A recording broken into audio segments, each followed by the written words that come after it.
now going to move forward with our next presenter.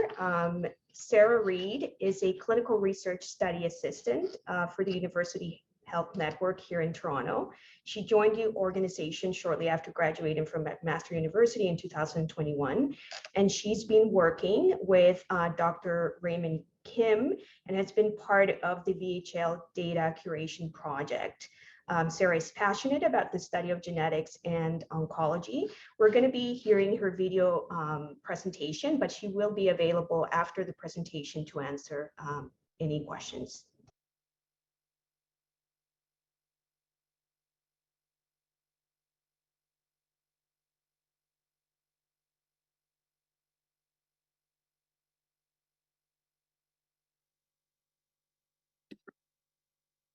Hi everyone, my name is Sarah and I'm a part of a team from the University Health Network in Toronto, Ontario.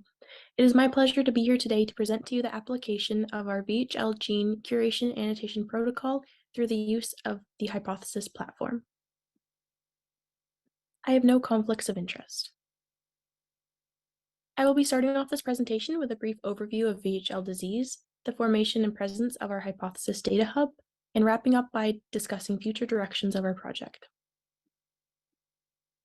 Von Hippel-Lindau, or VHL disease, is a rare hereditary tumor predisposition syndrome that is caused by inherited germline mutations in the VHL tumor suppressor gene.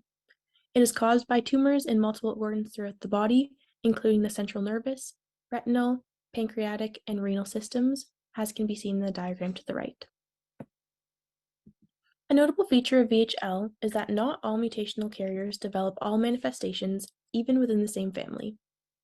The largely variable expressivity makes classifying and diagnosing patients difficult. Additionally, variants of uncertain significance are regularly encountered, and there is currently no complete and accessible database that exists, making it difficult to collect standardized disease information. Our project, based around the continued efforts following a recent publication by our extended team, has created a centralized hub to house aggregate information on VHL variants with the use of an online platform called Hypothesis.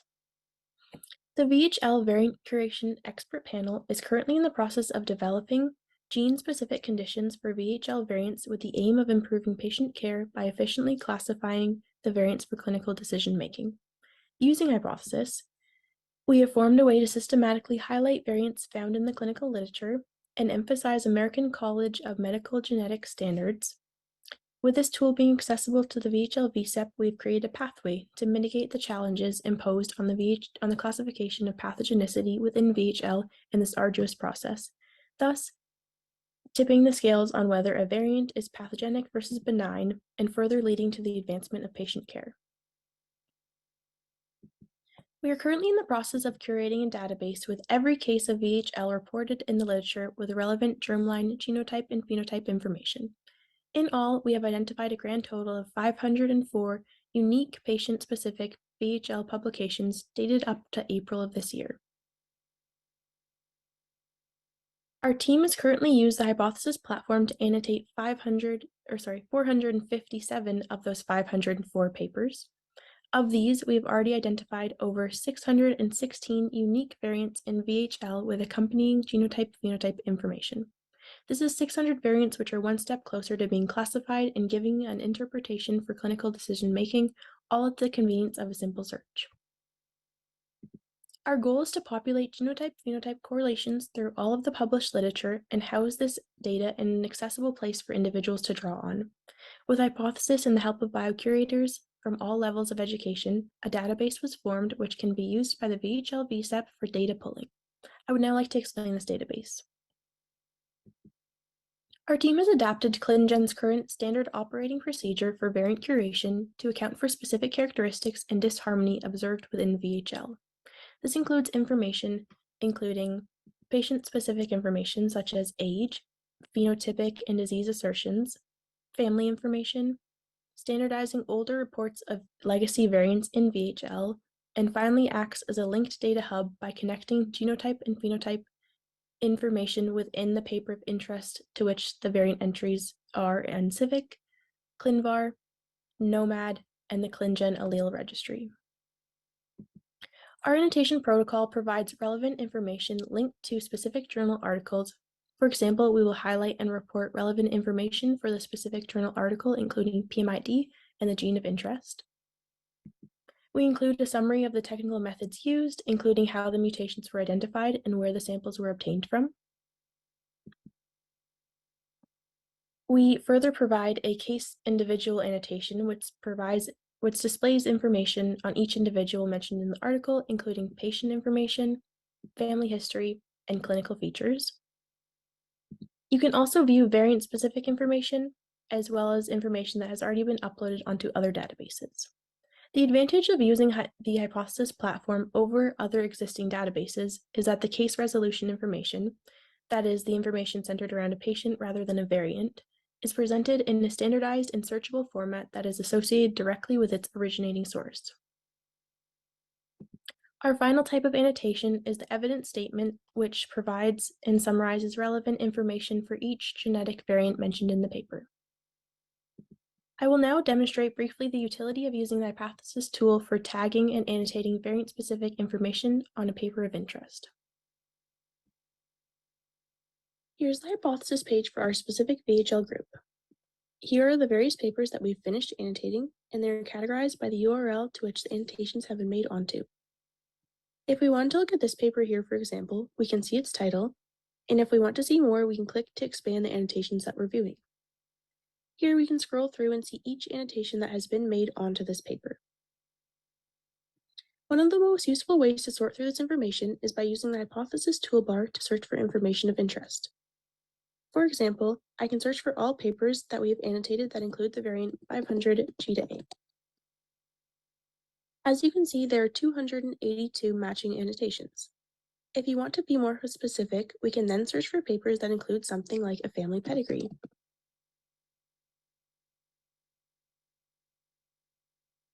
Here are the papers that classify for this search criteria. Again, I can click on a paper and view the annotations, or another useful way of viewing annotations is directly on the paper which they were made. You can do this by clicking the Visit Annotations in Context link, which will bring you straight to the paper. Hypothesis is a Google plugin which allows you to see the annotations. On the paper, we can see what information has been highlighted, and again, we can click to see the corresponding information that matches this. We can scroll through and read the information of interest, and here we can also see the pedigree of interest in question. I hope this strengthened your understanding of the platform and its utility. Here's the final mention that I wanted to highlight was the dispersed ability to reach this information at the moment. Of the 616 unique variants associated with patient phenotype information, only 45% were associated with ClinVar-IDs, while 92 were registered with a CAID. 8% of this whole were not found on either of these notable databases, yet still determined to be relevant by our team, for example, things like large exon deletions. Our team has helped work towards uploading this comprehensive list onto the Civic database. The considerable variability in VHL variant access across platforms, however, still poses a challenge to researchers and clinicians. This then leads us to our important aim of establishing an accessible hub of genotype and phenotype information for VHL disease at a patient-specific level. We have achieved this through our adaptation of the VHL-specific hypothesis annotation protocol. Our standardized approach to annotating VHL variants has been a successful tool integrated into the VHL VSEP and their efforts towards curation and pathogenicity classification. Using Hypothesis, we strive to mitigate the challenges imposed on VHL treatment and bring together this stream of information on potentially causative VHL variants found in patients in the literature. One more note of interest is that our curation has been accomplished entirely by students. About 85% of the curation on Hypothesis has been done by university students and/or recent graduates, 12% by master's students, and 3% by a high school student. We recognize that the power of community curation lies within its capacity to extend across all skill levels and create a team of student curators who can work to increase the amount of publicly accessible genetic data and accelerate the evaluation of VUSs to improve patient and variant curation efforts. As we finish the curation of our data, the VSEP continues to strive towards pathogenicity classification while developing their variant interpretation guidelines. Our goal is to allow clinicians and scientists ease when looking at VHL variants and closer to developing pathogenicity status for the overall promotion of patient care. As well, we hope for our VHL-specific annotation protocol and training protocols to serve as a model for other syndromes. I would now like to acknowledge the ClinGen Community Curation team, our VHL research group at UHN, and the VHL Research Alliance grant for providing funding for this project. That brings us to the end of our presentation. If you're interested in learning more about this project or how to get involved, feel free to reach out to myself or the principal investigator, Dr. Raymond Kim. I will now be taking any questions.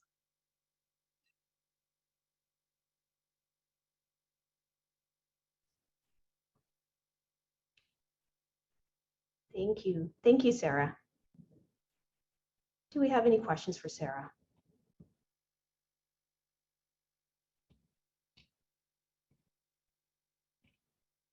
Are there perhaps any questions that I am not seeing? No questions so far in the chat, but please feel free to ask. Okay, thanks, Jordan.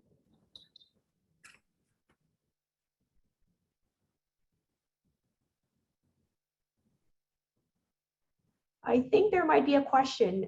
Yes, please go ahead. Perfect. So how do you see this tool like being used in the clinical realm in the future? Like, is this something that you hope that labs that are doing, VHL sequencing will have access to help with their variant interpretation, or how do you anticipate this tool to be actually used in clinical realm? Yeah, thank you for the question. Well, right now, a lot of VHL variants are not classified in their pathogenicity, so it is hard to kind of access all of that data. But I do think that with this in effect, it will kind of lead to the pathogenicity classification of variants, which is important to patient care. I also see it being an important tool just with if someone has a genetic diagnosis and they don't really know, there isn't answers that are always directly associated with that, but I think that it will kind of provide answers to patients that have a genetic diagnosis but no cancer or tumor development yet. But we can kind of state that something, for example, like missense variants versus intronic variants, and which tumors they are maybe more likely to develop. Thank you. Yeah, and just to comment on that, Kayleen, the students did a big job in cleaning up the literature. So that's going to help the labs when they update a lot of the legacy variants that are published by a lot of the conference participants using old nomenclature at that time. And then we have to update it with the HGVS terminology and the NM number, and that in itself is not an easy feat. And we've actually unroofed a lot of variants that are needed further clarification. The C dot and P dots did not match up, and the VHL community has been quite generous in going back to their original notes and helping us figure that out. And it's annotated in hypothesis, and ultimately the VSEP will use this to, classify variants from VUS to benign or VUS to likely pathogenic is what we hope. And we'll probably see this in action in one of our tumor board cases, where one of the cases is asking whether or not surveillance protocols can be geared towards a specific phenotype, which right now we're not differentiating between 2C versus 1 in terms of the scans. So hopefully that will bear fruit over time.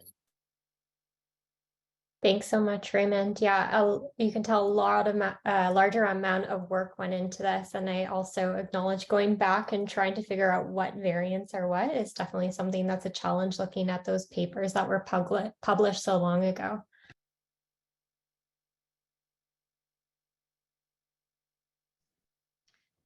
Thank you. Thanks very much, Sarah.